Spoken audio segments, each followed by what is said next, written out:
about you is that you have ambition to be great. My job is to coach you to get all that greatness out of you.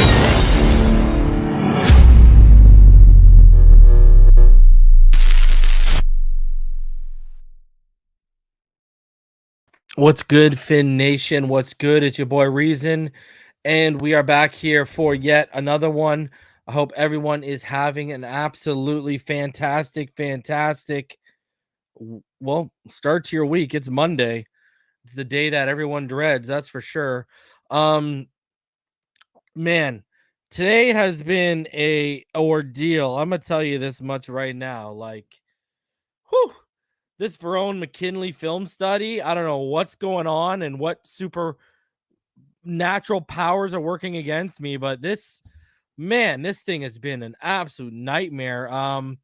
Right now, we're gonna go over it today, but I might have to just use the all 22 I've clipped up. And what I mean by that is, if you notice on my Eric Azukama video, I'm starting to animate these video and add identifiers and markers so you guys can follow the players and you know exactly where they are on the field. Well, my animation program has been processing the audio of my clip since 7:45, and it's still at 0%. So we'll save it till the end here and give my program a little bit more time.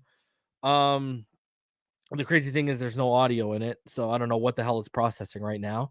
So we'll give it some time. I got some other stuff to go over before we get into that anyways. But if not, I'm going to just use the raw footage that I have. Sorry guys, you're just going to have to look for number 23 on the field if my markers aren't set up. And then for the Tyreek Hill video that I should be dropping this week, or beginning of next week, I'll make sure that that's all in order again. But long story short, I exported the video last night before I went to bed. I woke up and actually was so busy today, I didn't have time to check on the finished product. I didn't check on the finished product till about like 6:30 p.m. And then it didn't export the way I wanted to export. So then exported it once more and I was still getting the same issue. Then I found the solve to the issue, went to export the video at about 20 after 7, and it's been stuck on processing the audio since 7:50. And the most mind-blowing thing about it is in the animation program, because I use a specific sports animation program, like it's made for sports animation, and I just happened to add like a little audio section to it with no audio in it, but just an audio section on it, and that's been processing for 25 minutes. So hopefully it's done by the time we get there. But either way, we're going to drop the Verone McKinley. I've got the write-ups done, all the clips are done. It's just there might not be any markers if this video isn't processed by the time we get there. So just a heads up, you're gonna have to be looking out for number 23 on the field. We got some other stuff to go into. On the Rich Eisen show last week, Daniel Jeremiah went up there and he was talking about the Miami Dolphins. He said some interesting things. We'll talk about that. I want to go over the top 5 players I've identified that are going to have the most pressure on them to perform in 2022, or they're going to be most likely out the door. On top of that, Sports Illustrated put out a little list going over the best and worst moves of 2020, and they actually there's a nice little piece about Mike McDaniel from Connor Orr in it that I want to go over with you guys. But yeah, so that's what we're gonna go. And if we're gonna have time, I'm gonna open it up to you guys. Like I said, I haven't opened it up for a couple of weeks, so I'm gonna give you guys a chance to come up here for a little bit. Hopefully this video gets its ass in motion, so I don't have to just use the raw clip version, but it is what it is. Yeah, another thing too, I got a lot of feedback, specifically from Buffalo Bills fans, about my little rant about Buffalo a couple shows ago, where I called it the armpit of the world. And you know what? I do want to apologize. I want to apologize for the fact that I left West Side Gun, and Benny the Butcher, and the whole Griselda Records family. I put them in with all you Bills fans. I exclude them. All right.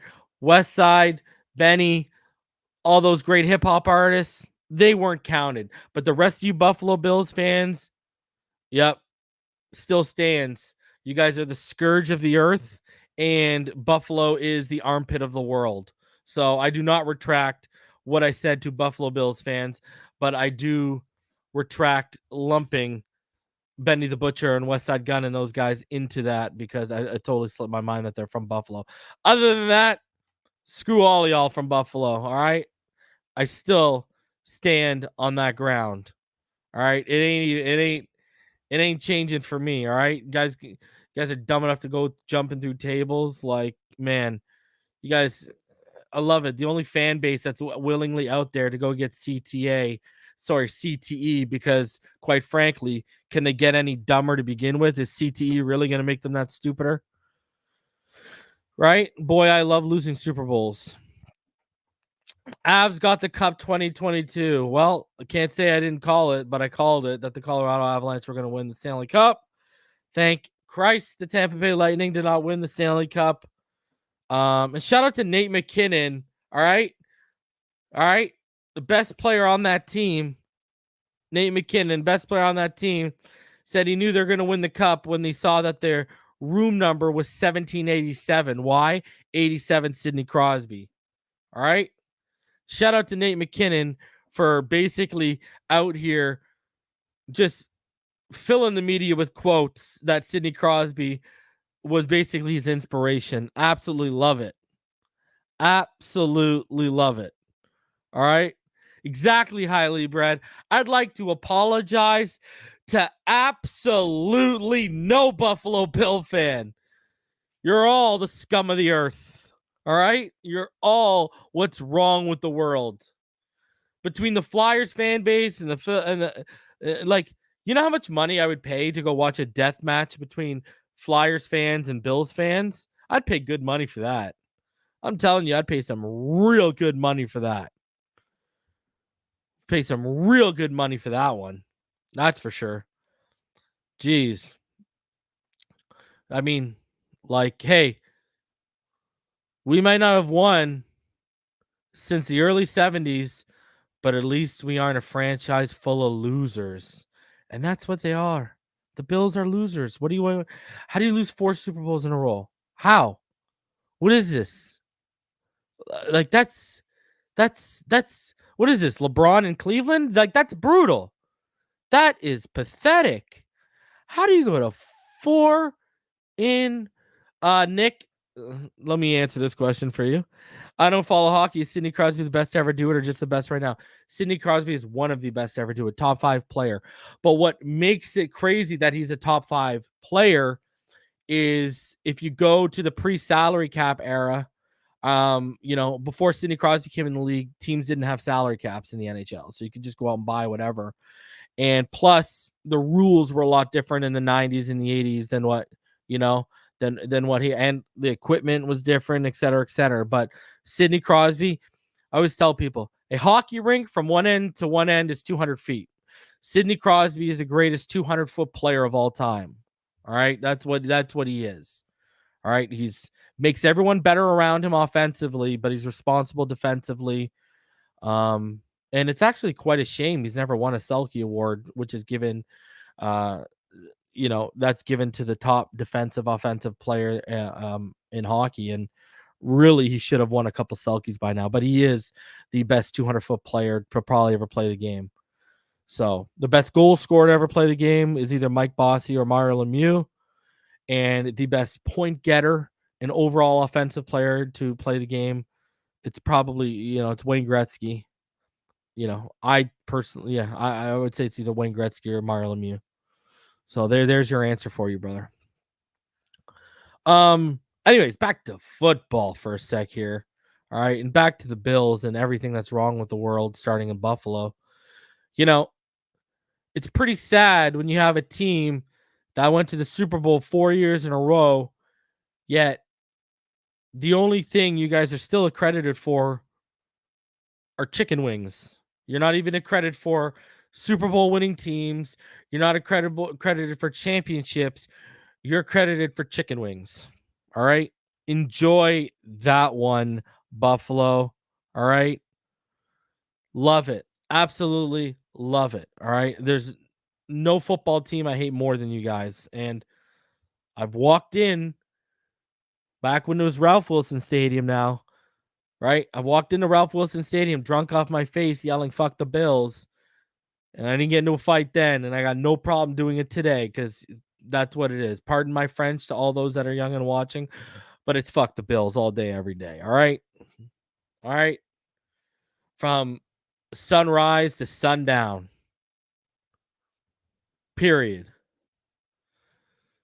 Not a fan. Nicholas says, I'm a sad Lightning fan, but I'll never hold it against you. A reason. What are you sad about, bro? I mean, I get it. 3rd in a row, but you just won 2 in a row, man. Not many teams even win 2 in a row, let alone go to three in a row in any sport. That's an accomplishment. Even if you didn't win, that's still an accomplishment going to 3. Imagine being Corey Perry. All right. You want to talk about sad? Corey Perry been to 3 straight Stanley Cups with 3 different teams, and he's lost every one in the last 3 times. So that's, he's out here doing his best Buffalo Bills impression in the NHL. Holy. Shout out to Pyro out there. Yeah, I did say Buffalo Wings, Bentley. You damn right. You damn right. That's all they're known for. Jason Kick says Pat fans are worse. Okay, I agree to an extent. The reason why they're worse, though, is because all the Pat fans are like post-2001 fans. You know how rare it is to find a Pats fan from the 90s when Bledsoe, took him to the Super Bowl in the mid-90s? Like, I had a guy I grew up with. He actually played at an opposite school, and we were actually friends growing up well into our 20s, and then we just drifted apart, whatever. Life happens. And he was a Pats fan since Bledsoe was there in the 90s. You know what I mean? And I had known this kid just through friends, even though we played in rival high schools. I knew him through friends of friends for time, right? So, and I got to give him, he's the only person I've met, second person. I've only met 2 people in my area in my 36 years of existence that were Patriot fans before they won that first Super Bowl with Tom Brady. See, that's my problem. All the young generation and all the new casual freaking, and it's even down to the women, let's be honest. Even the casual women fans were all Patriot fans. It's just because they won, right? So the casual fans picked them, and it was just like, it was the first team that anyone picking up football was going to go to because they were winning. And the first team any casual fan, female or male, was going to pick up because, again, they were winning. So that's why that's my issue with Patriot fans. Like, Patriot fans who put up with the Patriots in the 90s and the 80s and whatever, hey, man, I don't disrespect those people. I don't. Now, I will disrespect Bills fans that have been around for that long because you've been sticking around for that long. Like, that just says you're willing to welcome mediocrity and you're okay with being a loser. So, I mean, I don't know what else to say. You know what I mean? See, CB83 says only real Pats fans from Boston. My dude, we're in Canada, and this kid was this guy I'm telling you about. He was a Pats fan since he was a kid. He loved Drew Bledsoe. He was crushed. See, that was a real Pats fan. My boy at the time was crushed when Brady took it over from Bledsoe. Like, he was hurt. He was hurt, man, because obviously Brady hadn't done what he had done yet. And real Patriot fans loved Drew Bledsoe. They loved Drew Bledsoe. All right. And I mean, he ended up going to Dallas and such, and it just obviously didn't go awesome for him. But, I mean, yeah, I am harsh on Bills fans. I hate Bills fans. I will never stop hating Bills fans. They're the scourge of the earth, bro. They're just like, They're just who's okay with being losers like that? You gotta ask yourself that, man. There's something wrong with you mentally if you're okay with being that kind of a loser. You know what I mean? I mean, they think we're out here selling hope. Let's be real here. These guys are out here. Geez, you know. So, anyways, yeah, 2 is going to be on Tyreek's podcast on Thursday. We'll be live. We'll react to that, et cetera, et cetera. Don't worry. We'll be good to go for that. And it is looking like we are most definitely going to be using the raw all 22 footage because I mean we are now at 40 minutes and we're still on processing audio and there's no audio to process.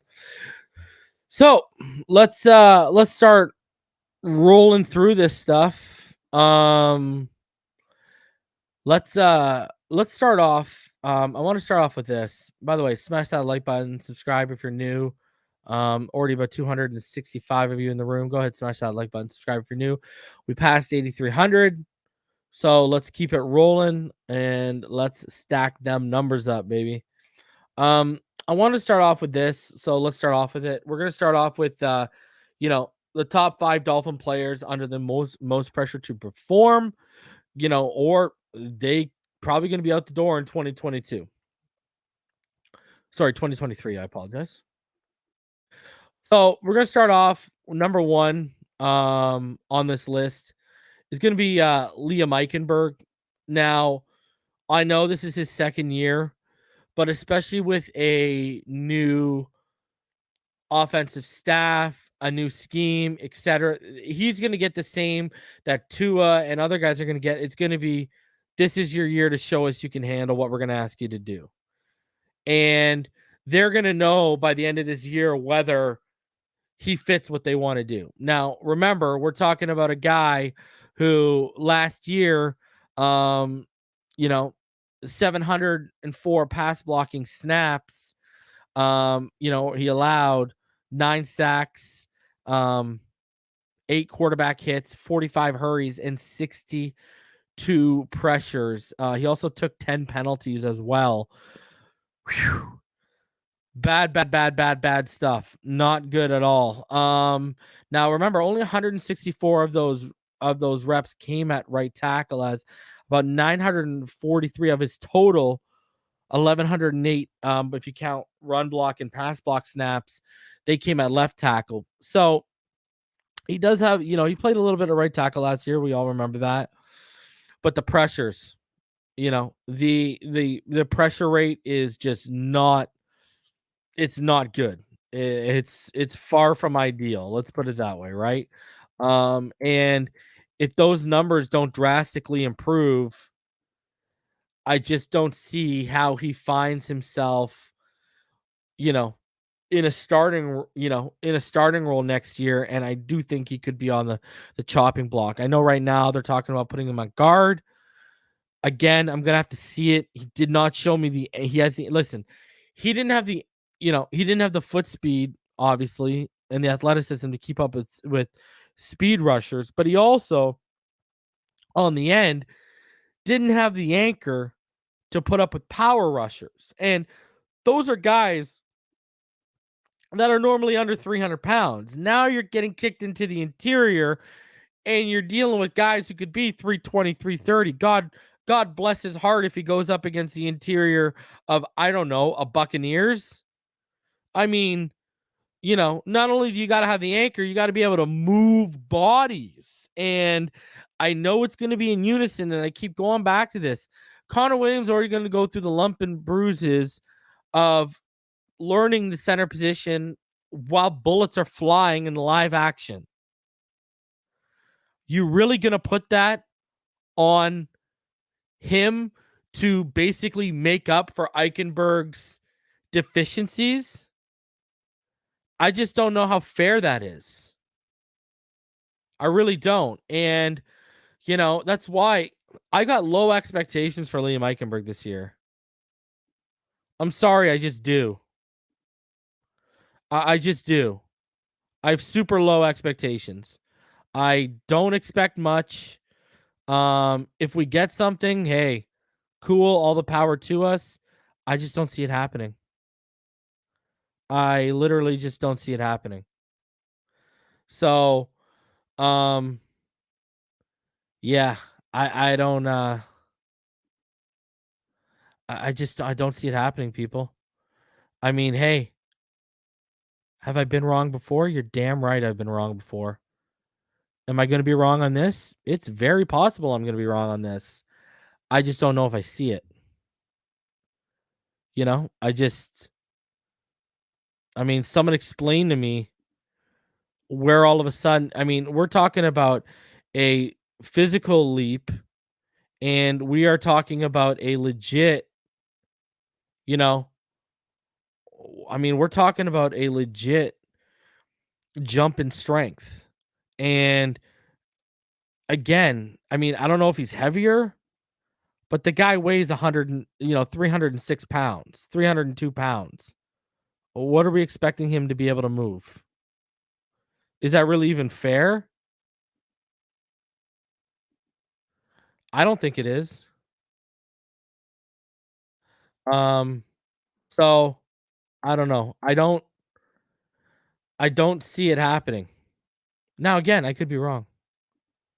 110% I could be wrong. And maybe maybe he just takes this massive strength leap. But, you know, Jackson didn't do it last year, and Jackson was a bigger guy to begin with. Jackson had more bulk to work with. And he couldn't get it done. So, I don't know. I just don't know if I just don't know if I see this happening, guys. I mean, hey, again, he could surprise the hell out of me. All the power to him. But I don't know. And on top of this, here's the thing. It's going to be a wrap. If he doesn't show that anchor at guard this year, I mean, it's just going to be there's nothing else to say. It's going to be a wrap. And because I mean, he doesn't have the foot speed, and he'll show that he doesn't have the strength to play tackle. So where's that going to leave him? Another center project, maybe? Doubt that.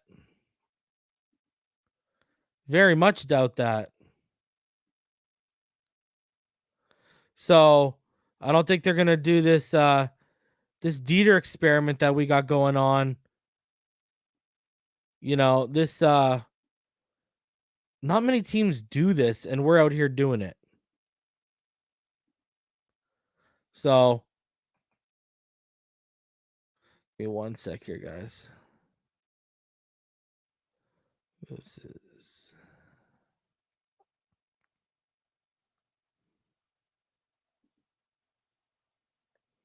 one sec here. Yeah, so I see Eichenberg. I think he's gonna be done. I really do. If he doesn't show that anchor is gonna be vital to him being here longer than this season. That's just what it is. Um, especially when you look at the numbers. Oh boy. Right? Next one is, I could have gone Dieter, but I didn't want to be so freaking obvious with Dieter. So I wanted to bring and a name that made sense to me. I mean, I know we've only brought him back on a 1-year deal. I get that. But a name that made a lot of sense to me, especially given, you know, especially given what we did in the draft this year, right? A name that made a lot of sense to me was a Landon Roberts. Now, the reason why I would put him under pressure to perform is because of our draft pick. Channing Tindall really puts the pressure on a Landon Roberts to perform, right? Um, you know, he's been okay. I mean, last year was better than his first year in Miami, that's for sure. But again, a guy who doesn't offer us much against the run, a guy who doesn't offer us much in coverage, but he's a spark plug and players like him, right? Um, he obviously looked way more comfortable last year than he did in year one with us. But, personally, you know, I just, Channing Tindall has really put the pressure on Landon Roberts to perform, in my opinion, at least. So if he don't perform, the guy's waiting in the wings to take his spot, and that, of course, is Landon Roberts. So, sorry, that of course is Channing Tindall. So Channing Tindall is definitely a Landon Roberts' biggest threat. Like I said in my prospect preview, I expect by the end of this, I think he'll be eating into Scarlett and Riley's reps a little bit early on, if anything. But then Duke Riley's have been apparently playing out of his mind, right? So I think he'll eat into those reps a little bit. Maybe by the end of the season, you could see him starting to eat into Landon Roberts' reps. But that's got to be the eventual move, is getting off Landon Roberts. And obviously putting Channing Tindall in place to be successful and to be the future of that linebacking core. Next one up for me, and I'm going in order of priority. All right. So next one up for me is Tua Tagovailoa. Now, Tua, I got him basically number 3 here, and I'll explain why. Because the next two guys I'm going to name, he's given us more since we've drafted him than they have. All right. So Tua, obviously, we already know the pressure is on to perform. It's a make or break year. It's year 3. We've upgraded the offense significantly. We've upgraded his weaponry.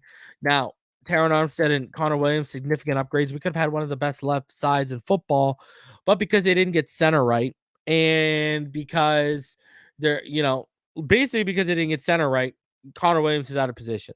So I still go back to the offensive line. This team will go as far as it's same as last year. This team will go as far as the offensive line takes them. Okay. But, we are going to need an improvement last year, specifically the interception percentage. You know what I mean? We need those interceptions, those turnovers to come down. 16-10 last year was just not good enough, especially when you looked at what he was like on 60% hip, right? He was 11-5. He was an over 2-1, right? And then he basically went down to like 1.6-1.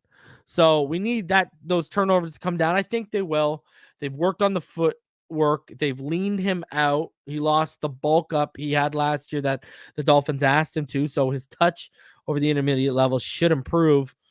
But to be honest with you, we need more. All right. Now we need to enter. You put up 2,653 yards, 16 touchdowns with a bunch of jabronis last year. We need you to start flirting with around 4,000, 3,800 to 4,200. And we need those touchdowns to get, plus 25 plus. And those interceptions can stay at 10, but we ain't trying to get up to 15, 16, 17, 18. So we need, and I know everyone makes a big deal about average depth of target, air yards per attempt. Context matters for every throw. So for me, it's going to be about getting the ball into the hands of your playmakers and letting them do what they do best. And we need to see him take the leap, reading all 3 levels consistently, throwing to all 3 levels consistently. He needs to be better pre-snap for sure. His pre-snap reads need to be better. And if those 3 things, if he gets those 3 things under his control, we are going to be good, baby. We are going to be rolling. So a lot of pressure on Tua to perform, but out of everyone we've named so far, he might be the most likely to succeed given the upgrades that have happened around him. Number 4 for me, Austin Jackson. Now, he very well, I mean, I guess number 2. He very well could have been number 1, but quite frankly, number 1 has given us maybe a little bit more than a bag of peanuts. Austin Jackson has done more than that. So, Austin Jackson, you look at before he had that injury in year 1, made me eat my words. And then after I came out and ate crow publicly, he reverted back to the guy I scouted at USC, and I threw the crow up back onto the plate, and I've been relishing in my scouting report being right ever since. Absolute disaster first 2 years. At least Eichenberg, he's got the second year where we can see, okay, was it coaching? Austin Jackson, 2 different offensive coaching staffs. I don't think either one was great by any stretch of the imagination, because this was a kid that needed the right environment. He needed a good, solid offensive line coach, and he needed to be developed. He had a lot of fundamental technique issues, but we're talking about a guy who, in 1,251 pass blocking snaps over his 2 seasons, okay, he had 543 in year 1. He had 708 in year 2. Between left tackle and left guard, he's given up 87 pressures, 6 sacks, 11 quarterback hits, and 70 hurries. He gave up 29 hurries in year 1, 41 in year 2. He gave up 5 quarterback hits in year 1. He gave up 6 in year 2. But the one thing is he went from 4 sacks allowed in year 1 to 2. Now, here's the thing. That sack number would probably be way higher if Tua Tagovailoa didn't have elite pocket presence. If he didn't have an elite feel for the pocket, that number would be probably vastly higher on the sack count. He would be at double digits probably right now. So, that is a tough. That is tough, man. Again, last year, remember, before he got kicked into guard, he was number 1 in the NFL in pressures allowed. And then Jesse Davis and Eichenberg took that over. But obviously, his pressure numbers last year, they were higher when he was at left tackle.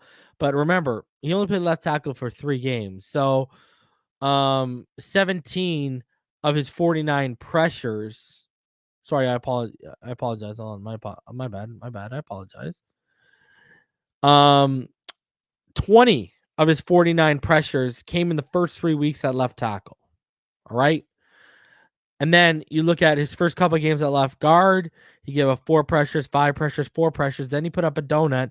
Then back to 4, 2, 2, 1, 1, donut, 3, 3, 0. So, very up and down, right? Very roller coaster like results from Austin Jackson at left guard last year. That's why when people are like, oh, I really liked him at left guard. Sure, they hit him a little bit more, but the issues were still glaring, still putting his hands on his hips and not finishing plays, still doing all these things. So, still, slow into his kick slide, still bad hand placement, still bad things popping up on Austin Jackson film. I'm going to tell you right now, this guy don't perform this year, it's a wrap. Because if you look at his athletic profile and what this staff has done with guys with that athletic profile, if we do not see a significant jump in Austin Jackson's game this year, sayonara. All right? Sayonara. I don't know what else to say except sayonara. So, the Austin Jackson, number 2. Number 1 for me, was it even going to be a debate? Noah Benogany.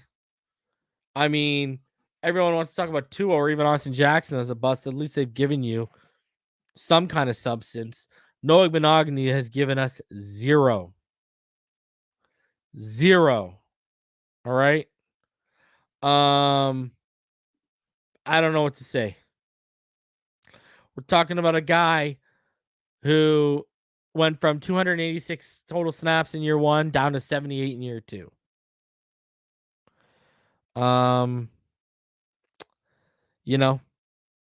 Misses 26.1% of his tackles for his career. Last year, he missed 33.3% of his tackles. A third of his tackles he missed. Tackle attempts. Been targeted 35 times, allowed 22 receptions for 370 yards and 4 touchdowns. He allows about 16.8 yards per reception. Out of those 370 yards allowed, 98 of them were after the catch. Yeah. Now last year he did get his yards reception down from 18 to 12.8. But again, targeted only 7 times last year. The year before that, he was targeted 28. Noah Igbenogany, I don't know what to say. I knew it was a reach when we took it. Especially with, Byron Jones. They already showed their hands of what they want to do with Byron Jones. He's going to be gone next year. If Noah doesn't perform this year, they're going to be out looking for that replacement because I think they're going to keep need him in the slot, and they're going to they could use one of those first round picks on a corner next year, Keely Ringo. But yeah, the pressure is actually on Noah because of Byron's situation too. Like the job is right there for the taking to be Byron's successor next year. And what's crazy too is, and this is why I think he's going to be a bust. If there's one thing Brian Flores could do here with Boyer, they could develop corners. I mean, look at Trill Williams, what we got out of Trill Williams last year, right? Nick Needham. Nick Needham was a UDFA. He's developed into a stud here. And he didn't have the athletic traits anywhere near the athletic traits Noah Igbenogany does. He didn't. And that was under Brian Flores' watch. Needham blossomed into a damn fine player under him. So, for me, I don't know. That's Noah Igbenogany. The pressure is on for you to perform, my friend. For real. So, and Tyshawn, actually, if people were paying attention to the Dolphins, you had heard of Noah Igbenogany. The whole reason, if you go back to TD's stream on that night of the 2020 draft, when I was on there, I figured it was going to be Noah Igbenogany. I said, watch, they're going to pick that guy from Auburn whose name we can't pronounce. And sure enough, Noah Igbenogany came down. And the reason why I said that was this. If you had been paying attention that year during the draft cycle, the Dolphins went to the Auburn Pro Day. And what had happened, and this was what caught my eye, and this is what put him on the map for me. Well, not only that, but I saw him against Florida because I'm a Gators fan.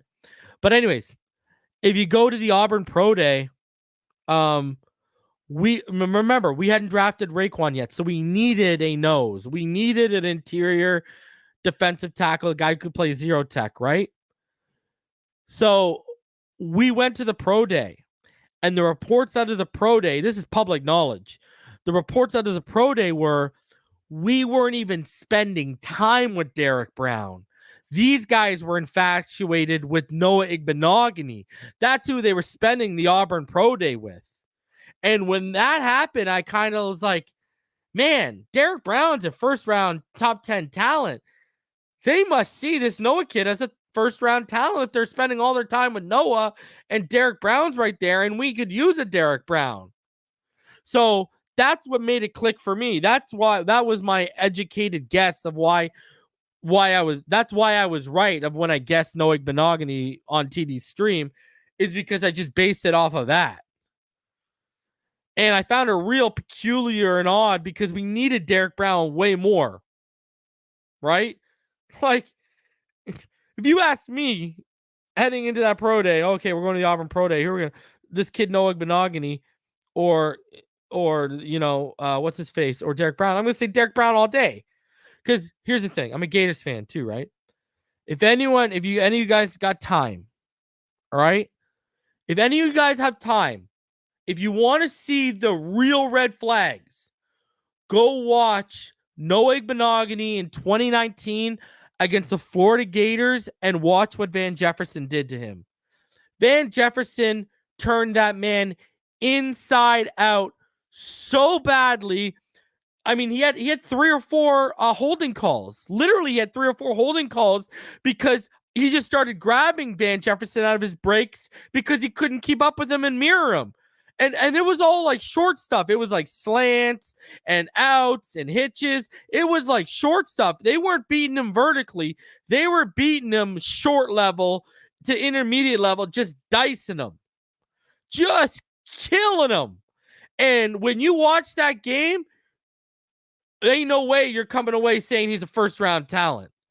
So anyone who watched that game and said this guy's a first, you know what, I'm going to tell you exactly what that was. They looked at the traits. They looked, he had only been playing the position for a couple years because he got converted from wide receiver because he didn't have good ball skills. All right. So that automatically tells you he's not going to have good ball skills as a corner, and he might not be a very good ball tracker. Things you got to look for. But I think they fully bet on the athletic traits, and it bit him in the ass. That's exactly what happened.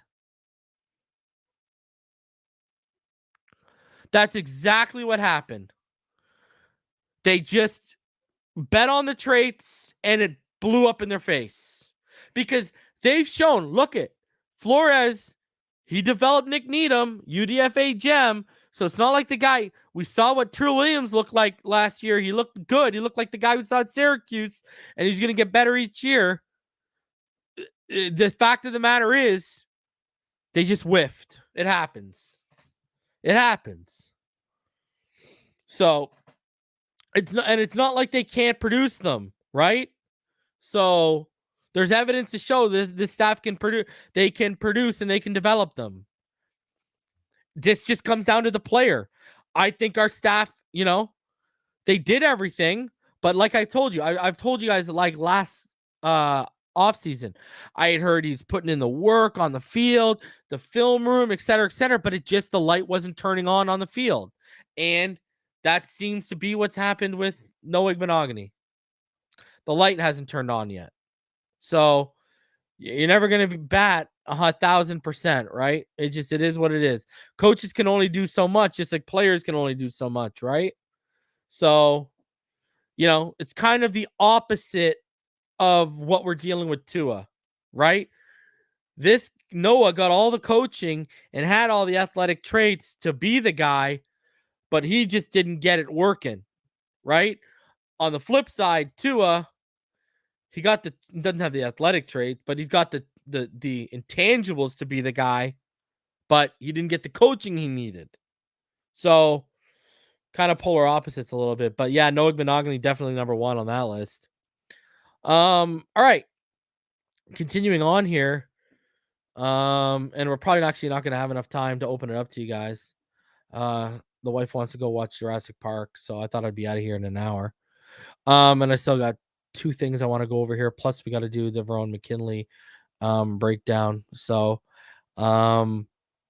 let's get into an article from Barry Jackson, and this is what Barry he put it out a couple days ago, and it's just in regards to Connor Williams and such. Some more of a lowdown on the whole center. The center, what's going on at center. So what the Miami Dolphins are getting with Connor Williams, who expects to play center. During the past 2 months, they've served up tidbits on Dolphins newcomers Edmonds, Wilson, Taron Armstead, Tyreek Hill, and Raheem Mostert. And here are some nuggets on new offensive lineman Connor Williams, who was the left guard for Dallas the past 4 seasons. There's a lot to be excited about here. but his penchant for penalties is a concern. The good news, he allowed only 13 quarterback pressures last season, fourth fewest among NFL players who pass blocked at least 300 snaps, and fewest for players who pass blocked at least 600 snaps. As a perspective, the Dolphins left guard Austin Jackson allowed 29 pressures after moving from left tackle. Jackson is expected to play right tackle this season. Ah, man. Like, look at that. Fewest pressures allowed for players who pass block at least 600 snaps, and we're moving them inside. Unreal. PFF rated him 11th among 83 guards as a run blocker. By comparison, here's what the Dolphins had the linemen ranked as run blockers last season. Among 83 tackles, Liam Eichenberg was 70th.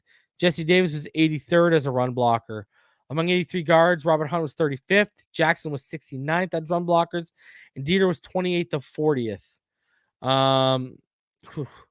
Though the plan is for Williams to play center, he said Dolphins coaches believe he can play anywhere on the line. They understand that I can play tackle, I can play center. So it's really wherever I'm needed and wherever I'm placed is where I'm willing to work. I played tackle in college. I've had snaps at center in preseason games, and so I'm most definitely open to play any position. The Dolphins believe he has a skill set and the aptitude to play center. They like what they have seen from him at center in the offseason program. Williams said the move to center has gone smoothly, and he's enjoying it. Because of a slew of holding penalties, he was benched for a month last season, but finished the season with an 84.1 pass block grade during the final 5 weeks, which ranked 5th amongst guards per PFF. PFF ranked him as the 31st best player in free agency and assessed him this way. Another offensive lineman who took a couple years to get going, Williams stepped up his game with a top 20 grade in 2020 and continued that success in 2022. He's a better run blocker than pass blocker, and he's a mid-tier starting option who has scheme diversity. He's a solid young player with more room to grow. PFF said his strengths are blocking on the move and combo blocks, and his weakness are blocking players with length, power, and penalties. And about those penalties, he had 11 holding penalties last season after being whistled for that infraction only 5 times in 2018, twice in 2019, and 3 times in 2020. So that's a abnormal spike. It's not like this is a consistent pattern, right? We're not getting into pattern here. We're getting into an anomaly as it stands right now. His 17 penalties overall in 2021 were most among offensive linemen. That was more than the 16 combined he had in his first 3 seasons. After Williams committed 3 holding penalties against Atlanta in a game last November, Cowboys Executive Vice President Stephen Jones said, Connor is a conscious gamer. He's a competitor. And I know he doesn't live up to his standard with regard to penalties. But as you can see from the game recordings, he does a lot of great things for our team. However, as with many other players, there are certain things that need to be improved. He has to clean up the penalty aspect of his game. Williams said this week that the abundance of penalties last season weren't reflective of his career. Honestly, it was a one-off year, and it's not a reputation I've had in previous years, he said. I think a lot of things not going the right way and just build on the season. No excuses to be made, but just fine-tuning my craft and knowing when to let go and when not to, and just focusing on the very details and just playing a cleaner game. Cowboys coach Mike McCarthy praised him for how focused he was after being benched for 4 games, a stretch that he played 18 snaps before regaining his starting job for the final 4 games. I love the way Connor has handled everything, McCarthy said. He has dialed in. He hasn't blinked. Appreciate that from him. He had 13 penalties at the time of his mid-November benching and 4 more the rest of the season.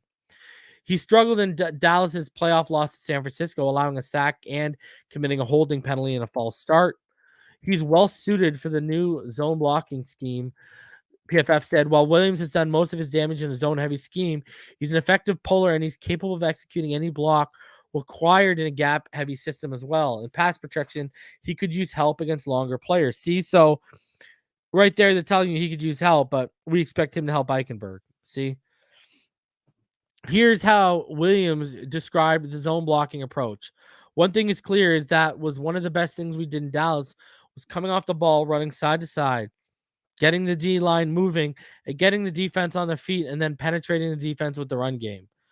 Once you get the defense on their heels, then you can get them in the air, you can dish it out, and after talking to coach, you can tell this excitement is bringing this new scheme to Miami.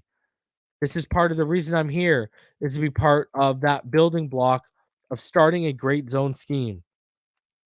I think the biggest part of that is the cohesiveness of the team. Everybody's on the same page. Everybody's working together. And after reps, it starts manifesting into its own. Whether Williams can become a clearly above average starting center is one of a dozen or so keys to the Dolphins offense in 2022. See, that's what I don't like, right? Like, we've already got these question marks right now about our offensive line. And all we did when we had a solution, we just made another question mark. I don't like that. I don't like that approach. Why create more question marks when we've already got enough of them? So I don't know. I just I don't get it. I don't get it. So but these are the offensive line gurus we're dealing with here. I will trust the process. I will trust the process. All right. Until they make me a non-believer, I will believe in them, and I will put my faith in them, and I will trust them. All right. And then before we get into Verone McKinley here, interesting little piece here. They did this article about the offseason best and worst moves, MVPs, and more. And they were Albert Breer and Connor Orr were asked about the new head coach they've been most impressed with. And Breer said Nathaniel Hackett, but look at what Connor Orr said. Mike McDaniel. The Dolphins head coach can recruit, and despite what you may think about Tyreek Hill's comments on Tua Tagovailoa's accuracy and how they could almost certainly backfire, he is already creating a sense of comfort around the quarterback. Tagovailoa has been hung out to dry by this organization for far too long. So, big words because, and I like how he pointed out that he could recruit because remember, a lot of people were asking, our players going to want to play with him. Our coaches want to coach with them. Well, he shut that all up. All right, with the players we brought in through free agency and the coaches that have come here during the process, that's been shut up. Now it's okay. Well, can he be a leader of men when the bullets fly? And we won't know till the bullets start flying. But I like how he pointed out, he can recruit. He got no problem doing that. And I found it very interesting that even Connor Orr said Tagovailoa has been hung out to dry by this organization for far too long. Now, remember, this is Sports Illustrated. This is the Monday Morning Quarterback. Connor Orr wrote it while Albert Breer was on vacation. So these aren't jabronis, right? And when, you got a writer of the Monday Morning Quarterback saying he's been hung out to dry for this organization for far too long, and it's only been 2 years, that tells you that, we ain't nuts. The outside world notices it too. All right. That said, let's get into Verone McKinley again. I will do it for the Tyreek Hill. I'll make sure it's all done. But my marking system that I had for the Eric Azukama video, I don't have it done for this one because the video didn't process properly. We're going to get into it, though. I'm going to say to you, here is my recommendation for watching this. Look for the single high safety on the Oregon side. It's going to be him. There's going to be a few where he's up in the box, but you're going to be specifically looking for number 23. All right. He's going to be the majority. He's going to be the single high safety. He's going to be in the slot a few times and he might be in the box, but majority of the time he'll be the single high safety. The key thing you'll be able to notice him with is he always has armbands. He always has sweatbands up his arms and stuff. All right. So for the Tyreek Hill video that I got coming next, I will have the markers and identifiers back like what I did for Eric Azukama, okay? So my apologies. So let's get into this. Let's get into another dynamic duck added to this backfield in the secondary. All right. So there's our boy, Verone McKinley III. Another dynamic duck added to the secondary. Obviously, the first being that of Javon Holland. And this is a player I'm a big fan of. So let's get into exactly what I saw when I broke down his film and also what I think about him. So in the UDFA process post-draft, the Miami Dolphins added a player in Verone McKinley III that, quite frankly, should have been taken in the 4th or 5th round. To say he was a steal is kind of putting it lightly. I've watched McKinley since 2019. When you know, I've watched him since 2019 when he was paired a lot with Javon Holland in the Oregon Ducks secondary. And at times, they were as dynamic of a duo as Batman and Robin. At Oregon, McKinley, like Holland, was versatile, though not so much in the box. McKinley was primarily used as the deep safety or free safety while getting reps in the slot as well. His on-field presence would allow them to flex Holland into the box or more, while also giving you another body behind Nick Needham that can play the slot for the Miami Dolphins, which, quite frankly, there isn't a ton of depth at. Though not as physical as his counterpart from Oregon, the Dolphins drafted in 2021, being Javon Holland, McKinley possesses ball skills that were some of, if not the best, in the 2020 safety draft class. His ability to track the ball and to consistently find himself in advantageous positions around the ball are as impressive as they come. Another thing working in his favor is that he can also be a productive special teams contributor. His game against Ohio State showed that when on kickoff coverage, he forced a fumble from Ohio State's Emeka Igbaka. Speaking of that game against Ohio State last year, put it on if you want to see exactly what McKinley can do. Put it on. Go watch that Ohio State game from last year. McKinley was a cornerback coming out of high school, which explains why he's so comfortable and good at playing the ball. After all, he just doesn't pick them off. He's matched his 11 career interceptions in college with 11 pass breakups as well. His play in the last season he played in college didn't go unnoticed either. We are talking about an undrafted free agent who was one of the top 3 finalists for the Jim Thorpe Award given to college football's top defensive back, while also being named to the All Pac-12 team thanks to his 6 interceptions in 2021 alone. At 5'10", 192 pounds, obviously McKinley isn't prototypical for his position, but believe me when I say he plays bigger than he is, though his length is clearly a reason why he was never flexed out to the boundary regularly. And he was more confined to the slot in Tim DeRuyter's Oregon defense when not playing the deep safety role. McKinley's defensive awareness is really good as well. You see him read and react, showing off his high-level instincts, not just against the pass consistently, but also in the run game, as he's explosive in condensed areas with a high football IQ. And though his tackling can be a little bit spotty at times, he can go either too high or too low. I did constantly see him make the play in open field when tasked with being one-on-one with a ball carrier, even if he had to make the shoelace tackle. I spoke of his instincts earlier, and there's a reason why. He has to be instinctual to make up for his lack of foot speed and okay range. He really shines at reading and following a quarterback's eyes, but again, he has to, as anticipation is key for him due to his 4.67 speed. To be honest, though, his instincts and incredibly high football IQ are why I think he's going to make it at the pro level. I mean, you watch him, and not only does he never look lost or out of sorts, but sometimes he looks as if he's been studying the opposing offense's playbook all week. Though his sideline-to-sideline speed isn't eye-popping, his lateral movement, overall agility, and smooth footwork are still very good. When I said he plays bigger than he is, I meant that, as he's a hitter too.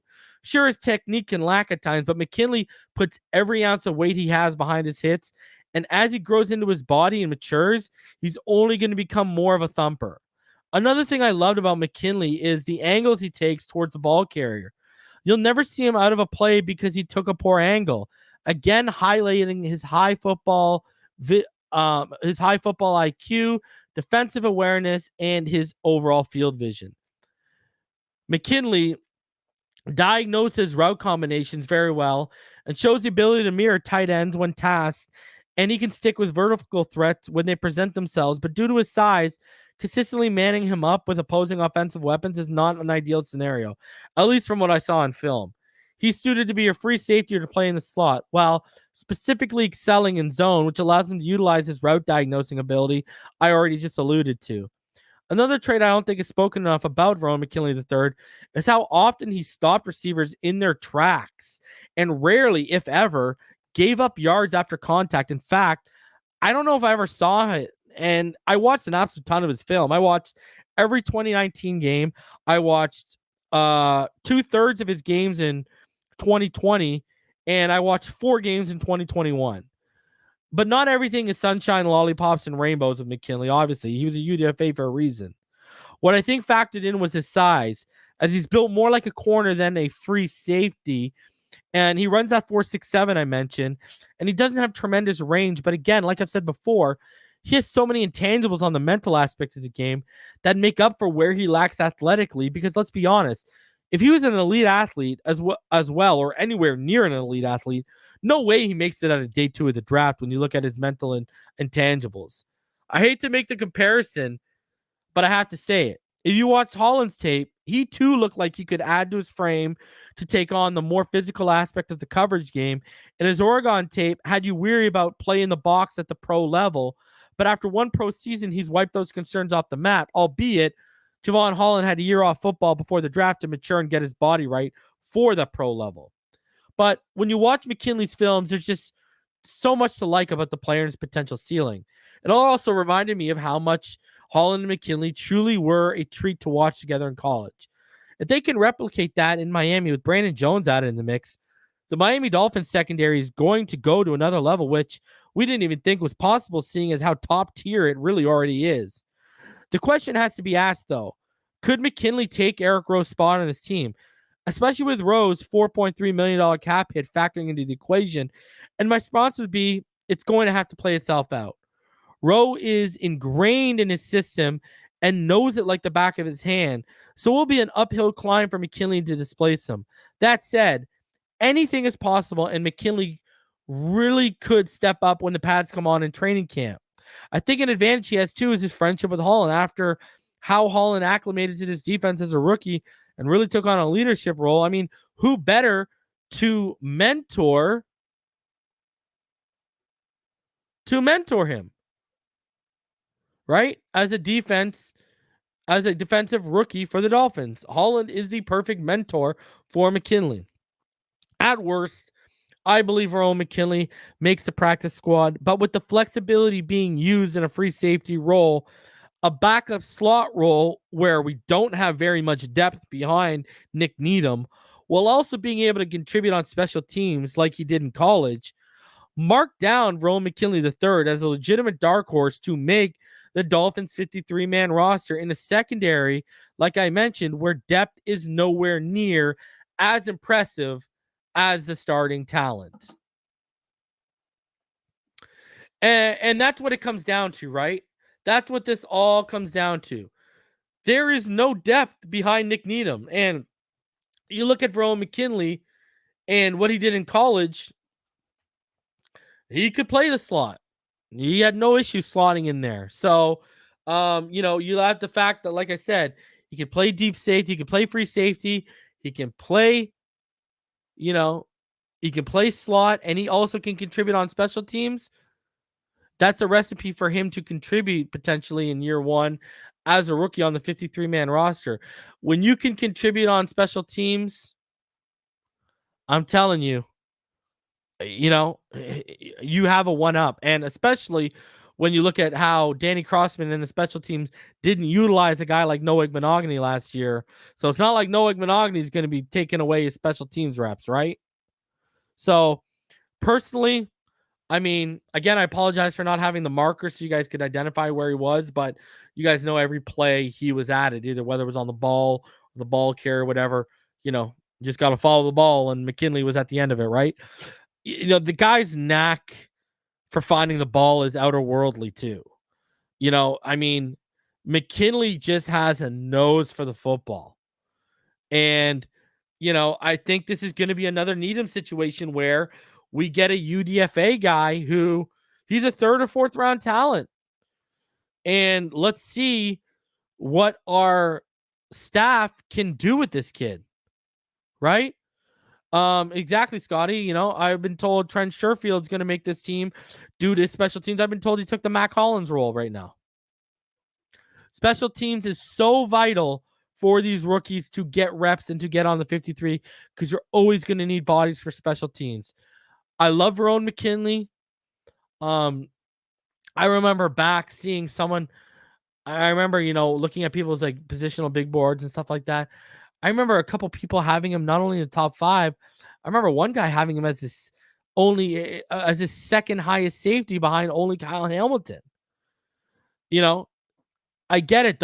Literally, I'm going to tell you this right now. Once you get past his size, other than his size and the 40 time, the guy's got everything you want for a safety. He's got everything you want.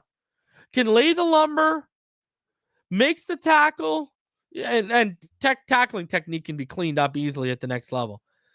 Like, I don't know, man. Like, you look at Verone McKinley, and yeah, okay, the 4.67 means he doesn't have the sideline range you want. But because he anticipates routes so well, and because he reads route combos so well, he puts himself in a position with his anticipation that a guy who had no anticipation but really fast feet would. So, we talk about, perfect example. We talk about Tua, right? We talk about Tua. He's got to anticipate to make up for not having the strong arm, right? Guys with strong arms can afford to be late on reads. Tua Tagovailoa cannot. Well, that's what McKinley is. That's what McKinley is at the safety position. But his read and reaction skills and his anticipation for the position are elite. That's how he makes his plays. I mean, that's how you'd see him break on a receiver and break up, lay the lumber from behind and break up the pass. He relies on his anticipation, his intangible skills, and they're elite right now. So, and those intangible skills are why I think he's going to make it in the NFL. Verone McKinley, when it's said and done, will be an NFL player. I'm telling you right now. When you look at the intangible aspect of it, everything he's got up here, there's just no way. He's going to be a contributor to some capacity at the pro level. Now, whether it's with us or not, hey, it could take 2 years. I don't know. But he's going to. I'm telling you right now, he's going to. So, I'm a huge fan of Verone McKinley. He was on my players I like going into day 3 list that I put out for everyone. When it was still on the board, we got him as a UDFA, just like Kellen Dyche. I think he was a steal. I think Verone McKinley is going to be a contributor in this defense. And the quicker he picks it up, the quicker he makes Rowe a little bit more expendable. Right? So I am a huge fan of Verone McKinley, and I'm rooting for him. And when I see people ask Omar, hey, what have you seen? He says, who? Don't be ignorant, Omar. Put on the tape. Learn about these players.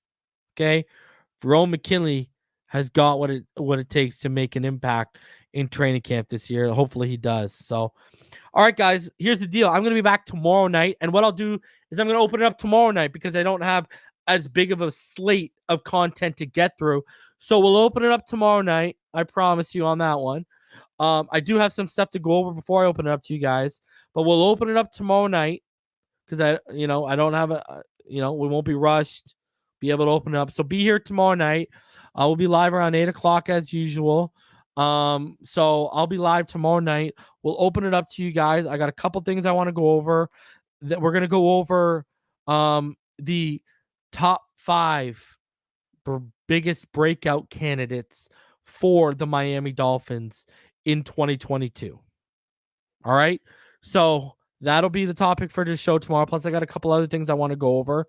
I got some Tyreek stuff I want to go over from his podcast, as well as another little piece that no one's really talking about that I think needs to be covered. So we'll talk about some Tyreek tomorrow. We'll talk about the 5 Dolphin players poised for a big breakout year in 2022. And I'll open up the show to you guys. All right. So stay happy, healthy, safe, and blessed. And as always, until next time, you already know what time it is, baby. Love each and every one of y'all. Fins up all day, every day. Be sure to tune in tomorrow. I want some participation. I'll see y'all guys tomorrow. Fins up, baby.